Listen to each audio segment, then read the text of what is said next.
Hello বন্ধুরা, আমি নিয়ে নিলাম রুই মাছের ডিম। আজ রুই মাছের ডিমের দিয়ে রসা করব। তার জন্য নিয়ে নিয়েছি আদা বাটা, রসুন বাটা, পেঁয়াজ বাটা, নিয়ে নিলাম পেঁয়াজ কুচি, নিয়ে নিলাম আলু গ্রেট করা, আর নিয়ে নিয়েছি লঙ্কা কুচি।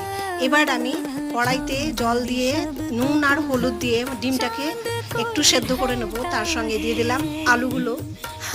সেদ্ধ করার সময় দিয়ে দিলাম একটা আদা রসুন পেস্ট। সেদ্ধ আমার হয়ে গেছে, তারপর আমি নামিয়ে নিলাম। কিন্তু ডিমটা সেদ্ধ করলে হবে না, হাফ সেদ্ধ করে নামিয়ে নিলাম, একটু কাঁচা অবস্থা থাকবে। এবার দিয়ে দিলাম পেঁয়াজ কুচি, লঙ্কা কুচি, আর বাদ বাকি যে হলুদ নুন এবার দিয়ে ভালো করে আমি চটকে নিলাম একটু ময়দা দিয়ে। তেলে ফোড়ন দিয়ে দিলাম আমি এখানে গোটা জিরে, গোটা গরম মশলা দিয়ে দিচ্ছিলাম পরপর এক এক করে সব মশলাগুলো দিয়ে আমি ভালো করে কষে নিলাম। কষে নেওয়ার পর একটু দিয়ে দিলাম আলুটাকে কিন্তু আমি সেদ্ধ করে নিয়েছি, সেটাকে কিন্তু আমি ভেঙে দিয়ে দিয়েছি। তবে আর দেরি কেন, এভাবে বানিয়ে নিন। রুই মাছের ডিম দিয়ে বড়া বানিয়ে ঝোল করে নিন। এটা বড়াও বলতে পারেন, আবার কাটলেটও বলতে পারেন।